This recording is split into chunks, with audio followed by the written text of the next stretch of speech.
Please join us for the Pledge of Allegiance. I pledge allegiance to the flag of the United States of America and to the republic for which it stands, one nation, under God, indivisible, with liberty and justice for all. Honor the Texas flag. I pledge allegiance to thee, Texas, one state, under God, one and indivisible.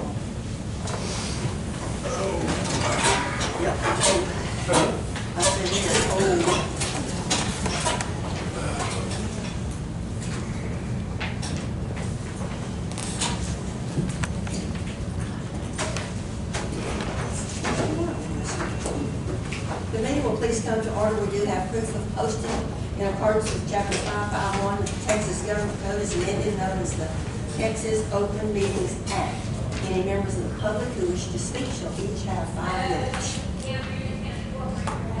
Anyone?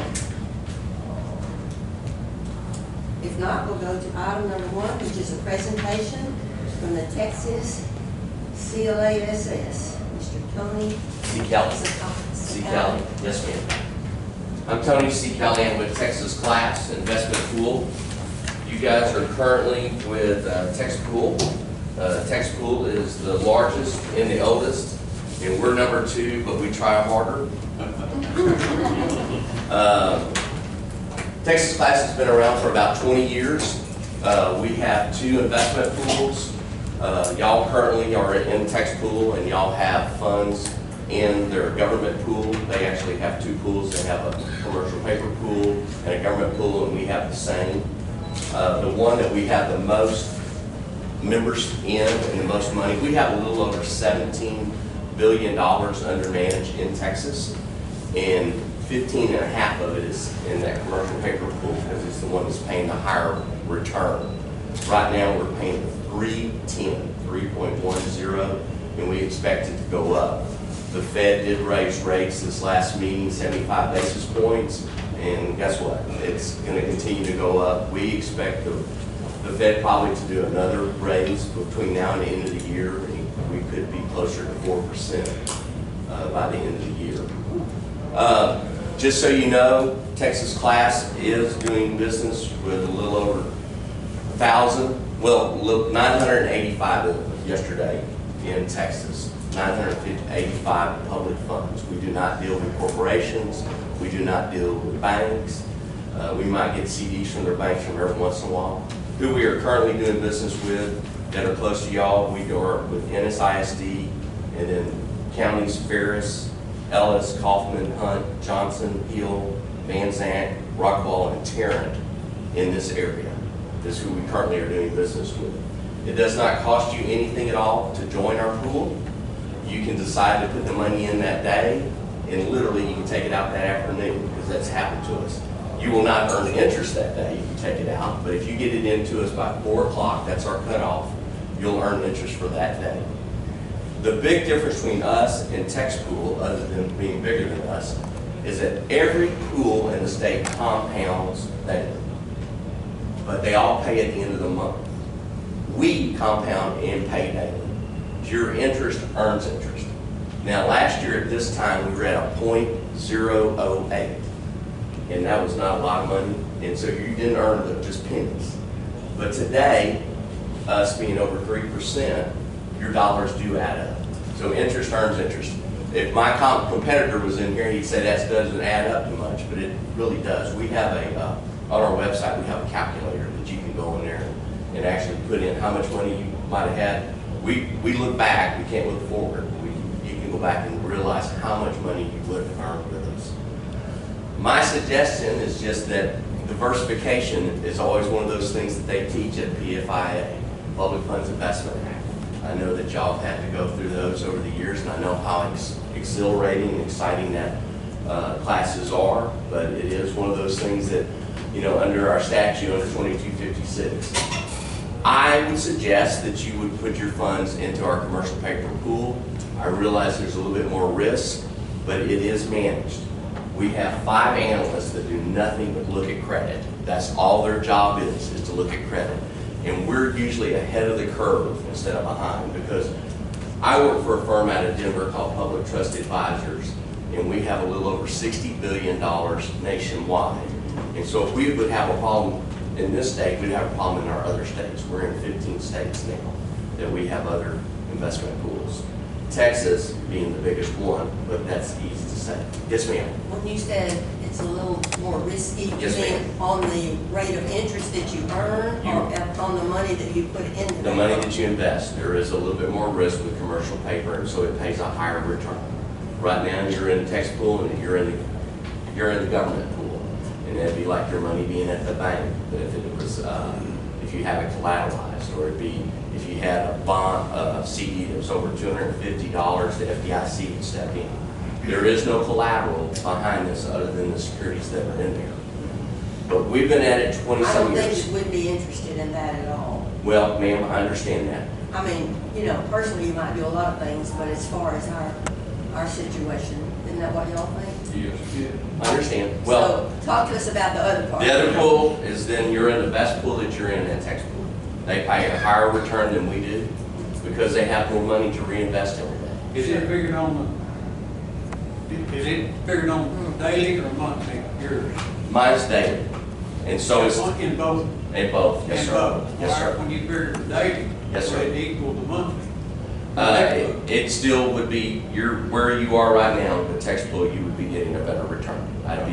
To tell you anything less than that would be not telling you the truth. Okay. They are paying, what did the tax pool to, yesterday? Yesterday, 2.8341. They're at 2.831. We are today in the same government pool that they're in. We are at 2.53. So you're getting the best return you can at this time in a different pool. If you wanted diversification, now we feel like we will catch up You with said them. 2.183. 2.8341. Okay. Yes. Okay. And I gave we're- y'all a copy of that. Yeah, and she- It'll be right there in front of And you. we are paying we're paying a 253, we'll probably eventually get there, but because they have so much more money in that pool, they've got $25 billion in that government pool. So theirs turns over a lot quicker than ours do. And so I appreciate that. The only reason why I come to you is for diversification, or in there's absolutely nothing wrong with our government pool. I would just say that on a commercial paper, if I was a bond broker for almost 20 years, and I sold commercial paper to public funds, but I always told them, you'll have to watch it, because that's not my job to watch that credit.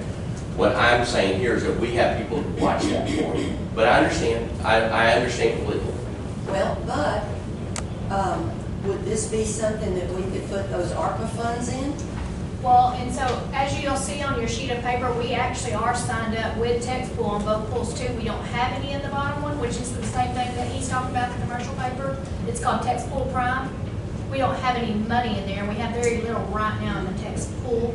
But yes, I mean, if you were in that, I We would talked about, we wanted to be sure it was all, separate, separate Yes. to that, Yes. put that ARPA money in there, yes. And we've had several counties and cities that have put ARPA money in us. Recently, Galveston County had all their ARPA money at their bank, and their bank was paying them 0.40, and we were paying something over 2%. So what they did is they took the ARPA funds from the bank, put it over in our government side, so they could earn a better return. And that's exactly where the funds went. So if you wanted to do something like that, this would be an opportunity to do that. Like I said, I'm not going to sugarcoat it. We're not paying as high as tax pool, but it would be diversification and would be able something that y'all could might manage. and I think that's what's important to us is to be Keeping sure it that we separate. don't even have the appearance of it ever having been commingled in any way. I understand. I'd be interested in talking about that. Now, on the one that we're talking about now, Yes, ma'am. what is that backed up by? Is it It's all just FDIC? government. It's all government securities. It's the same thing that backs up the FDIC. Okay. So if there was ever a problem with the FDIC, then there'd be a problem with what we have. But I mean, it's the best. It's government securities only. We actually have a few CDs in there because some banks are paying us a little bit higher return. But then again, it's backed by either a letter of credit from the Federal Home Loan Bank, or it has a depository that has government securities behind it. So it's fully government. There's nothing else. In that government pool, and under 2256, you can't do anything else other than that. So it would be as safe as, it'd be as safe as what you have at your bank. If your banks are okay, then we're okay. So it's as safe as that. Is the taxable crime, is that a higher risk? It's the same risk as what we would have. It's the same as Yes, sir. risk. Yes, sir. It is. It is. That's a good question. Any other questions you have? Well, first of all, I want to thank you for your time. Thank you for listening to me. We'd love, if you would like to have me back, I'd be happy to come back. I never thought I'd be in this courthouse. I used to visit Mr. Reed back in the early 80s when I worked for Houston Lighting and Power. I was a right-of-way agent. Little did I ever know that I'd be in the bond business. I couldn't spell bonds when I first got into the business. And then I was over here and had bought some property in Robertson County and then over at the lignite plant. Any questions more? Anything else? Do we need to have anything approved to be able to use that? I believe that would be correct. We'd have to go into contract with y'all, is that correct? It's just a resolution. A resolution. It's just a resolution. I can send, all that's on our online, but it's just a resolution saying that y'all will join. And by joining, if y'all decide not to give us a dime, you wouldn't have to. But by joining, there's no cost involved. What you receive is up front. We make our money on the front end. We work for 9 basis points. So our money has already been paid to us. Doesn't cost you anything we'll wire funds to you at no cost to y'all.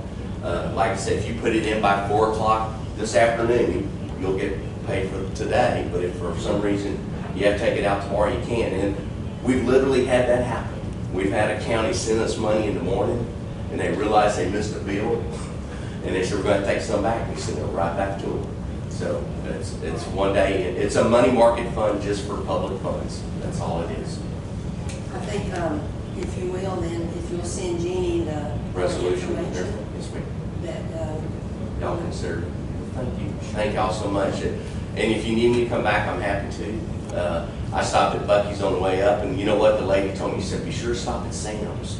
I told her I was going to Fairfield. She said, well, you'll get you a good breakfast there. And I'm thinking that's pretty nice, the lady down at Bucky's. Sure is. Sending business y'all's way.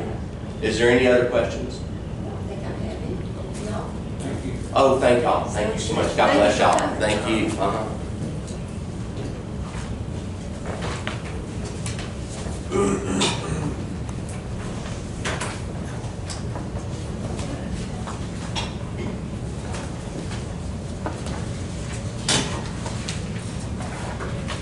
You're welcome to stay for the rest of the meeting. I think I will for a little while if you don't mind. It was really a nice drive. I'm headed to Corpus, so I came by way of Fairfield today. There you go. Thank you. Okay. Thank you. We'll go to item number 2, which is burn ban. And Leonard has been talking a little bit about that this morning. Yes, ma'am. Do you want to say anything to the court about it? I recommend putting it back into effect right now, speaking with some of the fire chiefs and looking at the KBDI drought index. I think it'd be time for us to go ahead and do that. I'll make the motion to put the burn ban back on. Second. All in favor, aye. Any opposed? None. Motion carried. We're not going to have any budget transfers and amendments today. We'll go to item number 4, which is to approve and pay bills. You have a little packet there.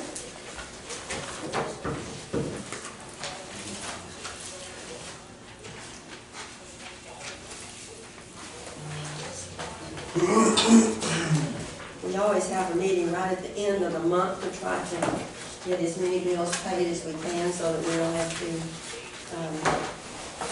it's just a few less that we have to sort out for next month and as to which year they're supposed to be paid in.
Chipley was able just to repair the oven, I'm sorry, I didn't hear.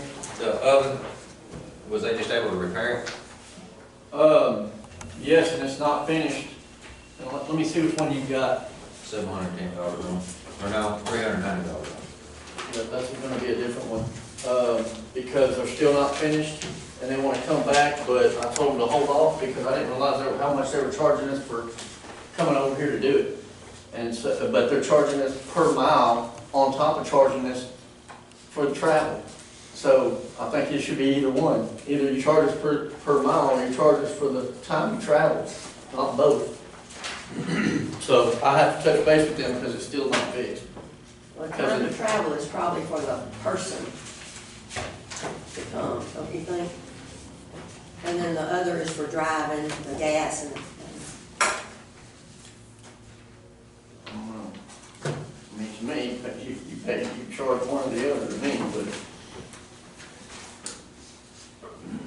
Well, I just seen that, and I was hoping that it got fixed for that cheap. So, yeah. no.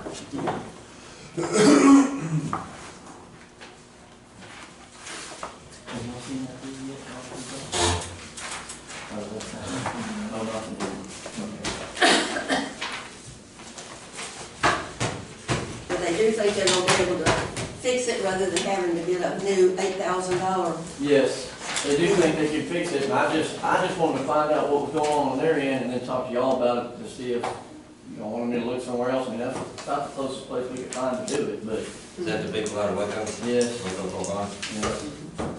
But if that's, I mean, if y'all don't have a problem with it, then, you know, to me, you charge one or the other, not both. Yeah, I see why they do that way. I would assume that's it. Because their person's working, whenever they're driving, they're working on something. The only thing to me is They'll hide it in the other one. if the. They don't separate, they'll hide it in the other one. The way that the EFP equipment works on. Yeah. Is if it costs more to, costs so much to repair it, Yeah. in the long run, we'd be better off getting a new one. That's the thing I really look at. Well, that, I think it was, $400 or $500 more Uh-huh. on top of what that already is. So, Sounds good. well, if that's okay, then I'll tell them to go ahead and do it then. I'm good with that. You know, y'all? Really good with that. All Yeah. right.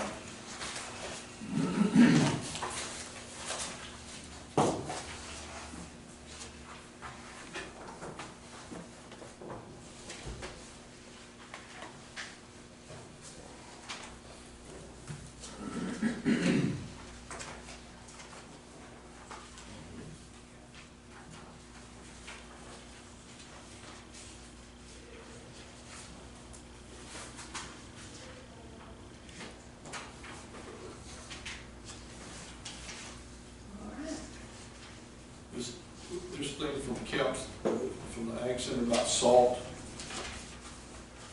That was an old bill that they found. It must not have been billed. No, wait a minute. It was because the PO number is in the it's a 39. Yeah, I had Yeah. three of them in mind that didn't get turned in when they were running. Yeah. Do me a curve. We're just going through old POs and invoices, so some things were overlooked months Yeah. ago kind of thing. Yeah. So that was back whenever we did have the ice stuff. Okay.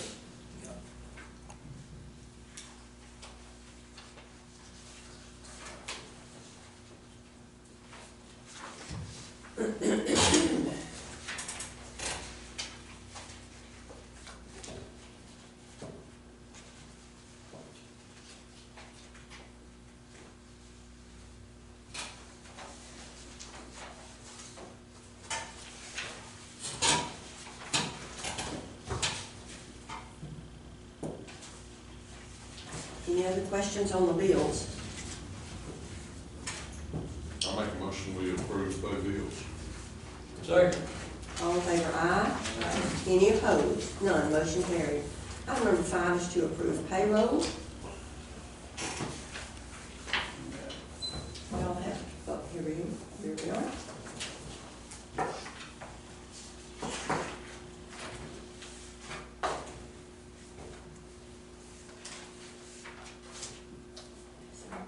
We have a motion to approve the payroll. I'll make that motion. Second. All in favor, aye. Motion carried. Item number 6 is to adopt the 23 Freestone County resolution on the Indigent Defense Grant Program. And that is just saying that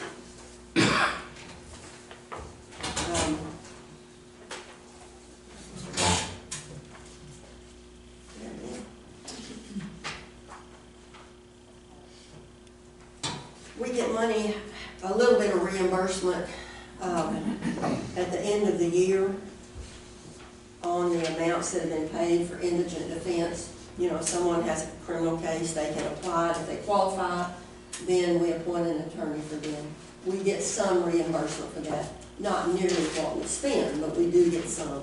And so we have to say that we agree to implement this program in the correct way. And we'll get the money. Is basically it. That's my motion. Okay, we have a motion Second. and a second. All in favor, aye. Any opposed? None. Motion carried.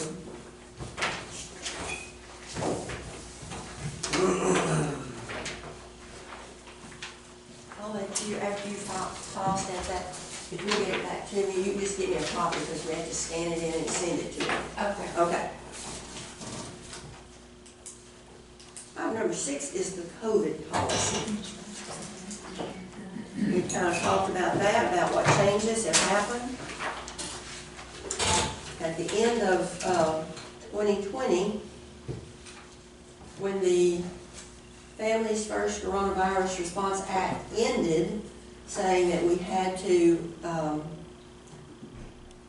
pay certain things and allow, follow different guidelines. Well, we extended ours and said that full-time employees may be eligible for up to 80 hours for COVID sick pay. And that's one time 80 hours. If you'd already taken any COVID time before, that applies to this same 80 hours. But we still have COVID around, and there are people that have not had it and not taken any, had to take any of their sick time for the COVID. So are we wanting to continue with that part and leave it as is, and anyone that does have COVID still would be able to get that benefit? And just look at what the new CDC guidelines are and maybe change those guidelines up a little bit? I can tell you that this is coming off, and you have this coming off of the CDC COVID guidance. They are recommending if you test positive for COVID-19, you stay home for at least 5 days and isolate from others in your home. If you test positive. Now, you're most likely infectious during these first 5 days. Wear a high-quality mask when you must be around others at home and in public during those first 5 days. If after 5 days you're fever-free for 24 hours, and the way I'm reading this is, if after 5 days you have been fever-free for 24 hours without the use of medication and your symptoms are improving, or you never had symptoms, you may end your isolation after 5 days. It says you should wear a high-quality mask, should wear a high-quality mask through 10 days.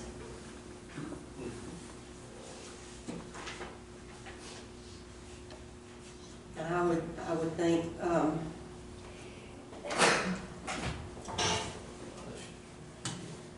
and then the second part is, they're recommending that if you had moderate illness, such as if you experience shortness of breath or had difficulty breathing, or severe illness, you were hospitalized due to COVID, or you have weakened immune system, you need to isolate through 10 days. And these are just recommendations. And I think that has been the discussion in the past, is to try to address exactly how many days a person has to be off. But you can take up to the 80 hours if you're sick. And you're talking about with a positive test. With a positive test. Recommending that if you test positive, you stay home for at least 5 days. And then you can come back to work. And our policy has 10 now, right? I think so. And I think after day 3, and you're fit for free. I think if you're not sick, you need to come to work. If you're sick, stay at home. I don't know how to word that. Have you been tested in, or you come up with the test or without? No comment. Without a test, it doesn't apply. Well, man, if you ain't got no test, Yeah. you're just sick, you don't get none of them virus. If you take a home test like a lot of people do now, you'd have to take a picture of it to show it's positive or something. You'd have to have some way to prove that you had it if you did it. If you wanted to take, if you wanted to claim those 80 days, yes. But there's not a backlog of people waiting to get a test neither. I think if you've got county insurance, go get a test, go get a test. I mean, there's a lot of people doing home tests. I mean, that's why they pass them out to everybody. Okay, so are we good with the first part? We could change that 5 days if you wanted to, but that if you test positive for COVID, you stay home. We could take the 5 days out. Until you're Until you're free. free. Recommending that if you test positive for COVID-19, you stay home and isolate from others in your home. And then, all right, that next little part, if after 5 days you're fever-free for 24 hours, what do you want to say there? Go to work. Are we basically saying that if you test positive, I that you think would you have should to have, end isolation and not have the after day 5 on that. Those last 3, on the first bullet, yeah, take out the, after day 5.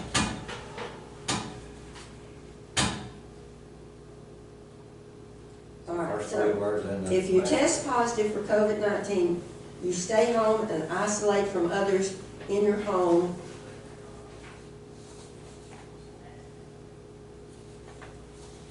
You have to put. Until your isolate symptoms- from others. Yeah, you can't. I mean, that's their bit, I didn't, that's not. You don't have to. I take that part out, Take and that part isolate, out. that's, You can't enforce that. no. You would think logically people would. But, you know, have a- we're talking about work. Work. They stay home, if they stay home, it's their business. I agree. That's my opinion.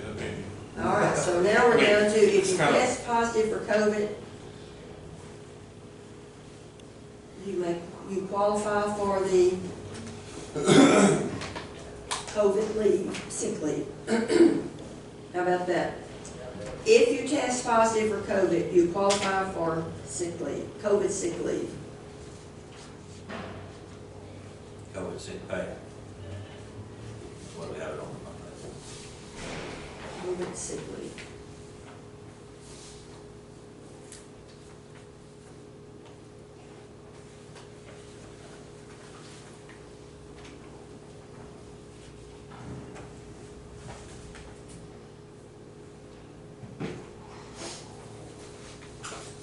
Well, I think we need to say something in addition to that about until you are recovered or something, rather than just saying you qualify for the 80 hours. We have to have a logical stopping point on that.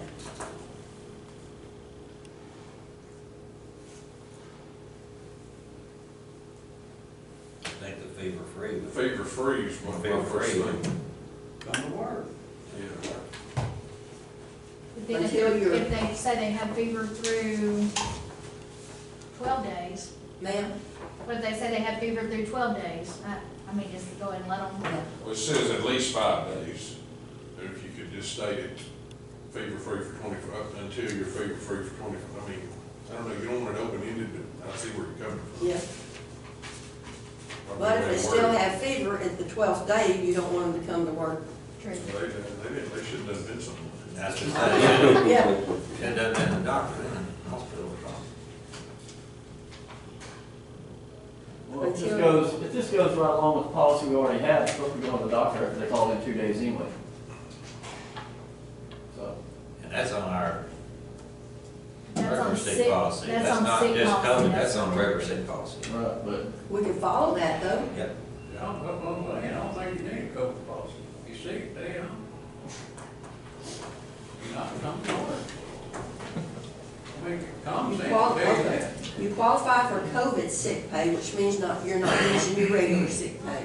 But you qualify for COVID sick leave and thereafter.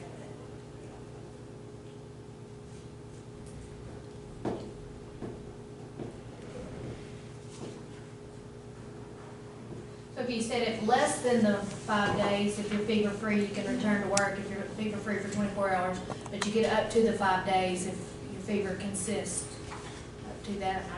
I don't know. Is that what you're trying to say? I don't know.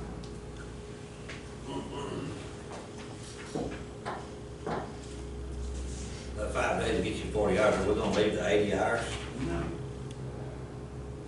We're gonna reduce that to 40.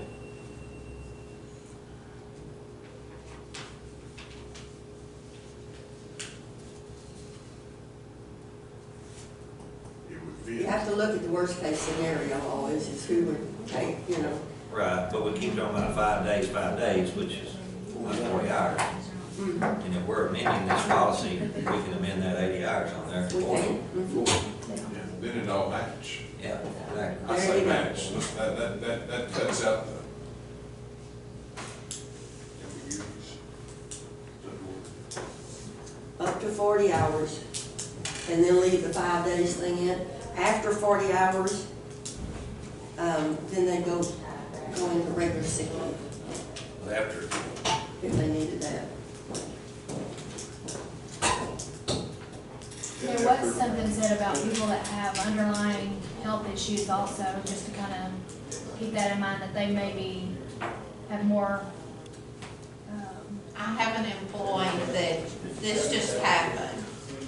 She got COVID.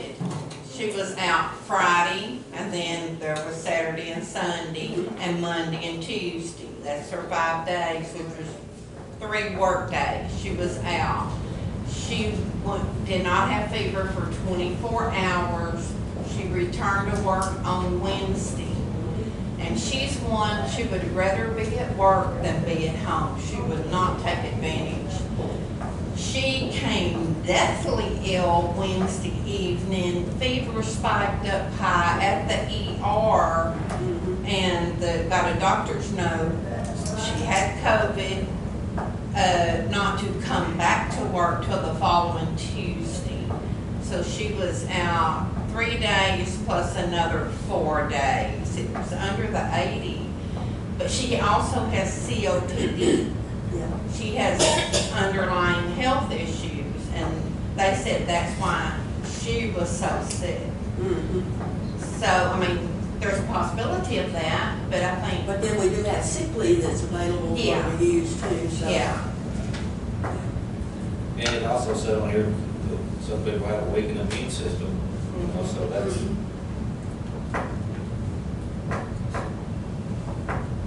That's just talking about how long they need to isolate. right.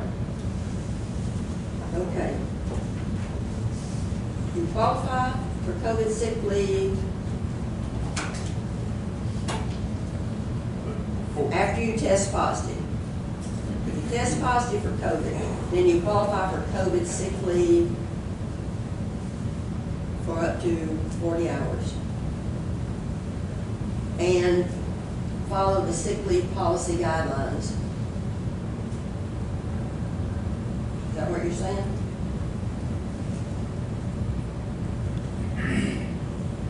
Yes. I don't know if we didn't leave something out.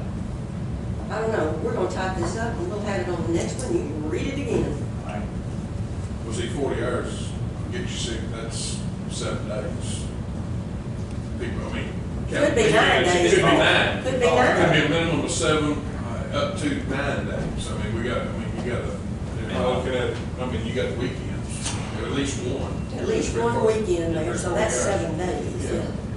Possibly 9, depending on when they get hit, Right. if they get sick on. So if you're gonna get COVID, get it on Saturday morning. You're gonna have 9 days. There you go. Or Friday night. Or Friday night. Yeah. All right, we'll retype this little rascal and get it to you the next time.